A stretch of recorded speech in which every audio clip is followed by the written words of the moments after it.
Assalamualaikum warahmatullahi wabarakatuh. Alhamdulillah wa syukrulillah. Wassalatu wassalam ala asrafil anbiya wal mursalin wa ala alihi wa sahbihi ajma'in. Bapak Ibu saudara-saudari yang saya hormati, rukun solat yang keempat adalah membaca Al-Fatihah. Rukun Al-Fatihah ini mempunyai syarat, yaitu sebagaimana saya jelaskan pada pertemuan yang lalu, bahwa syarat membaca Al-Fatihah itu ada 12, 10 sudah saya jelaskan pada beberapa ceramah yang lalu. Masuk kita kepada syarat yang ke-11. Syarat yang ke-11 dari Al-Fatihah itu bahwa orang yang membaca Al-Fatihah itu tidak boleh diniatkannya sewaktu dia baca Al-Fatihah itu tidak niat baca Al-Fatihah. Kalau dia membacanya tidak niat membaca Al-Fatihah atau cuma sekedar niatnya adalah membaca bahasa Arab, maka tak sah Fatihahnya. Maka oleh sebab itu oleh para ulama, kalau ada orang yang baca Al-Quran tapi tidak niat Al-Quran, maka tak jatuhlah bacaan itu menjadi Al-Quran. Maka oleh sebab itu kalau ada orang yang meninggal sementara ada wanita haid, yang sesungguhnya wanita haid itu, wanita yang nifas itu tidak diharamkan dia membaca Al-Quran. Tapi karena dia membaca Inna lillahi wa inna ilaihi raji'un yang terdiri dari ayat Al-Quran, tapi tak niatnya baca Al-Quran, tapi adalah karena membaca perbuatan yang dianjurkan oleh agama, yaitu kalau ada orang yang meninggal, maka kita diperintahkan membaca Inna lillahi wa inna ilaihi raji'un. Maka wanita yang diniatkannya tidak baca Al-Quran tadi sewaktu dia haid dan nifas, maka pada posisi itu juga diperbolehkan. Ada juga orang yang memulai sesuatu perkara, umpamanya makan dan minum sementara dia haid dan nifas. Kalau dia niatkan Bismillahirrahmanirrahim itu baca Al-Quran, maka haram. Tapi kalau tidak diniatkannya baca Al-Quran, maka diperbolehkanlah dia mau makan baca bismillah, mau minum baca bismillah, dan mau apapun dia baca bismillah, tapi niatnya tidak baca Al-Quran, maka tak jatuhlah bacaan itu baca Al-Quran. Mungkin juga tadi yang saya jelaskan, kalau ada orang niat baca Al-Fatihah tapi tidak niat baca Al-Fatihah, maka tak jatuhlah bacaan itu menjadi bacaan Al-Fatihah. Maka oleh sebab itu dalam kitab ini dijelaskan, kalau ada orang solat, maka sewaktu baca Al-Fatihah itu dia niatkan bahwa yang dia baca itu adalah Al-Fatihah, supaya yang dia baca itu menjadi Al-Fatihah. Itu syarat yang ke-11 dari rukun yang keempat solat, yaitu membaca Al-Fatihah. Syarat Al-Fatihah yang ke-11 itulah dia. Bapak Ibu saudara-saudari yang saya hormati, syarat yang ke-12 yaitu syarat terakhir dari membaca Al-Fatihah itu dalam solat, bahwa orang yang melaksanakan solat itu wajib dia membaca surat Al-Fatihah itu dengan bahasa Arab. Tak boleh orang yang membaca Al-Fatihah itu dengan terjemahan, yaitu surat Al-Fatihah seperti ada orang baca, yaitu baca Bismillah dalam Al-Fatihah itu. Yang seharusnya dibaca itu adalah Bismillahirrahmanirrahim. Lantas dia baca dengan nama Allah yang Maha Pengasih lagi Maha Penyayang. Maka yang membaca yaitu dengan nama Allah yang Maha Pengasih lagi Maha Penyayang itu tak diperbolehkan sewaktu kita sholat. Yang kita baca itu adalah terjemahan dari Al-Fatihah. Tapi kalau ada orang yang enggak mampu membaca Al-Fatihah, kenapa? Faktornya banyak. Mungkin karena belum pernah mendengar bacaan Al-Fatihah, atau karena baru masuk ke dalam agama Islam, karena dia belum pernah belajar. Lantas karena belum pernah belajar, enggak pernah didengarnya bacaan Al-Fatihah, karena dia tinggal tidak di lingkungan ada orang yang ngerti bacaan Al-Quran. Juga orang yang tinggal dia tidak ada orang yang pernah melaksanakan sholat. Maka setelah dia masuk ke tempat orang yang pernah laksanakan sholat, ada orang yang mengajarkan Al-Fatihah, dia tidak tahu baca Al-Fatihah, atau karena dia baru masuk Islam, baru mengucapkan asyhadu an la ilaha illallah Asyhadu anna Muhammadar Rasulullah, dia nggak mampu membaca Al-Fatihah, maka wajib dia belajar sewaktu dia mau melaksanakan sholat. Waktu kapan dia belajar? Belajar dia kalau mampu dia sesaat berapa waktu bisa hafal dia Al-Quran itu, maka wajiblah dia menghafal, kalau dalam sesaat dia mampu menghafal Al-Fatihah itu, maka wajiblah dia menghafal Al-Fatihah itu. Kalau nyatanya nggak mampu dia menghafalnya sesaat, tapi kalau diajarkan bacaannya dia mampu membacanya karena disebab dituliskan, maka orang yang nggak mampu menghafalnya sesaat, kalau dia melaksanakan sholat, maka yang dia baca itu adalah tulisan yang tertulis di atas kertas tadi. Kalau zaman sekarang kan mudah, kalau orang bisa membaca Al-Fatihah walaupun dia tak hafal, maka kalau bisa kan ditampilkan dengan infokus ya. Kita sewaktu kita laksanakan sholat itu ditampilkan infokus di depan kita, karena kita tak hafal tapi kita bisa membaca Al-Fatihah itu. Kita baca yang di depan kita infokus itu, yaitu dengan membaca Bismillahirrahmanirrahim, Alhamdulillahirabbil alamin. Ya.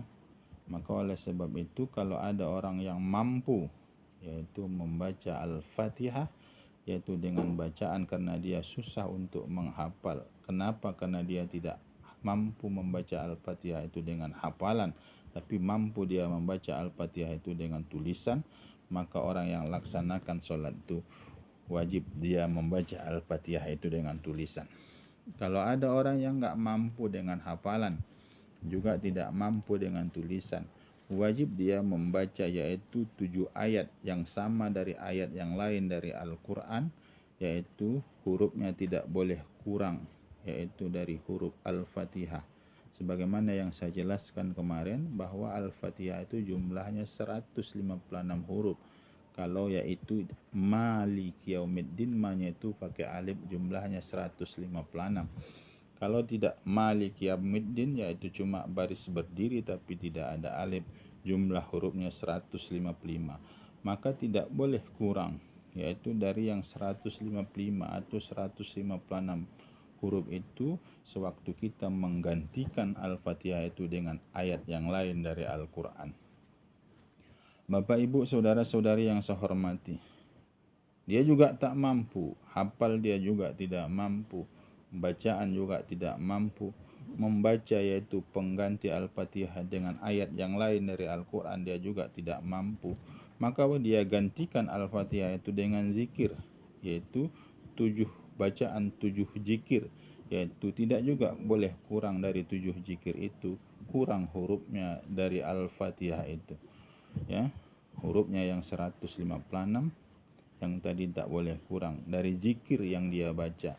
Banyak zikir yang diajarkan oleh Nabi, la haula wala quwata illa billahil aliyul azim, subhanallah walhamdulillah wala ilaha illallah wallahu akbar wala haula wala quwata illa billahil aliyul azim. Jadi ada orang yang hafal berbagai macam zikir, tapi 7 sekurang-kurangnya 7 zikir, tapi hurufnya tak boleh ya kurang dari yang 156 huruf. Jadi tak mampu juga baca hafal Quran, hafal Al-Fatihah, baca Al-Fatihah, dan juga 7 ayat juga pengganti Al-Fatihah tak mampu, zikir juga tidak mampu.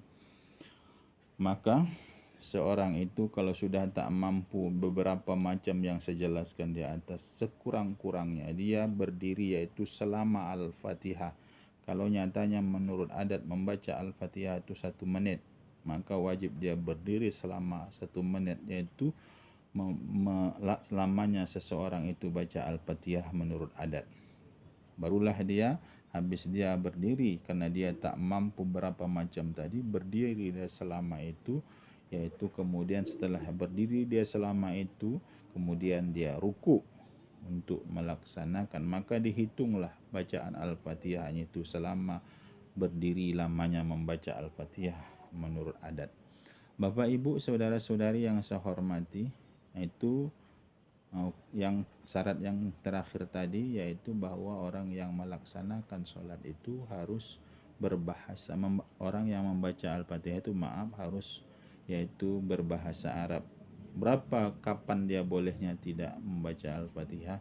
Kalau dia sudah berapa syarat tadi tak mampu dia baca Al-Fatihah, mula dia tidak membaca Al-Fatihah, kecuali bagi orang yang masbuk. Orang yang masbuk dia tetap membaca Al-Fatihah sedapat dia. Kalau nyatanya habis takbir dia Allahu Akbar, dapatnya tumakninah berdiri, belum lagi sempat dia baca Bismillahirrahmanirrahim, Pak Imam udah ruku, maka dia pun wajib ikut ruku seberapa dapatnya, asalkan dia tidak membaca yang sunnah-sunnah. Kalau ada orang yang membaca karena dia masbuk, dia bacalah doa iftitah. Atau dia tidak baca doa iftitah, dia baca a'udzubillahi minasyaitonirrajim, maka dia wajib menggantikan sampai rukuknya Pak Imam, ya gantikan bacaan Al-Fatihah yang dia tertinggal tadi sebanyak huruf, yaitu dari a'udzubillahi minasyaitonirrajim. Maka selama itulah penggantinya. Nyatanya kalau seandainya dia baca tadi, kalau dia tidak baca a'udzubillahi minasyaitonirrajim, mampu dia baca bismillahirrahmanirrahim, habis dia baca a'udzubillahi minasyaitonirrajim, itu wajib dia menggantikan yang dia baca sunnah tadi, karena sebab masbuk, ya, bukan mabuk, sebab dia masbuk, yaitu dengan baca bismillahirrahmanirrahim baru boleh dia ruku. Nyatanya kalau tak dapatnya ruku karena sebab dia membaca yang sunnah-sunnah tadi, dia harus menggantikan yaitu bacaan Al-Fatihah selama dia gantikan yang sunnah tadi. Kalau tak dapatnya tumakninah beserta si imam, maka tidak dapatnya lah rakaat itu. Kalau nyatanya tak dapatnya rakaat itu karena tak dapat yaitu tumakninah bersama imam, maka dia ruku, habis baca subhana rabbiyal azim wa bihamdi, i'tidal diikutinya Pak Imam, kemudian sampai Pak Imam salam. Nyatanya rakaat yang itu yang dia tidak dapat itu dia gantikan setelah salamnya Pak Imam. Bapak Ibu saudara-saudari yang saya hormati, itu ya. Dan yang berikutnya, nama-nama Al-Fatihah itu banyak ditemukan di dalam Al-Quran. Orang menamai Al-Fatihah itu ada yang namakan diantaranya Fatihatul Kitab. Ada yang mengatakan Al-Fatihah itu Ummul Quran. Ada orang yang mengatakan Al-Fatihah itu Sab'a Masani.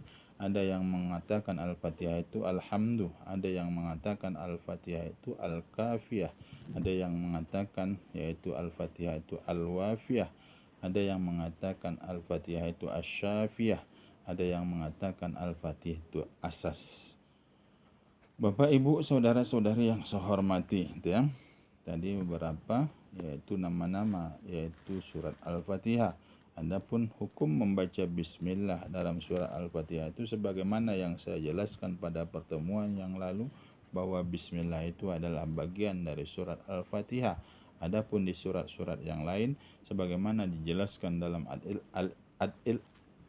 Al-Itqan, yaitu karangan yaitu ulama Suyuti, Imam Suyuti, bahwa kalau di surat-surat yang lain disunnahkan kita membaca bismillah di awal ayatnya, dan juga disunnahkan kita bismillah di tengah ayatnya. Kalau ada orang memotong ayat dari surat-surat yang lain itu, maka kalau memulai dia tetap disunnahkan baca bismillah. Cuma pada saat sekarang ini ada para hafiz itu kalau dia habis waladhdallin nyambungkan ayat yang panjang, nggak dibacanya bismillah itu lagi. Kecuali yang tidak disunnahkan kita baca bismillah, yaitu pada surat At-Taubah. Bahkan kata Ibnu Hajar, yaitu orang yang memulai surat At-Taubah itu haram membaca bismillah. Tapi kata Syekh Ramli, kalau ada orang memulai surat At-Taubah itu makruh dia baca Al-Fatihah. Kata Ibnu Hajar, kalau ada orang yang mengambil di pertengahan lantas dia baca bismillah, baca bismillah, makruh dia baca bismillah, ya. Ada orang kata Ibnu Syekh Ramli, kalau ada orang baca At-Taubah itu di pertengahan, tetap sunnah dia membaca bismillah, tapi di awal kalau dia baca maka makruh dia baca bismillah. Bapak, Ibu, saudara-saudari yang saya hormati, itu dia beberapa syarat, yaitu bahwa seseorang itu dianggap sempurna Al-Fatihahnya kalau mencukupi syarat-syarat yang 12 itu. Makasih atas segala perhatian. Mohon maaf atas segala kekurangan. Wabillahi taufiq wal hidayah. Assalamualaikum warahmatullahi wabarakatuh.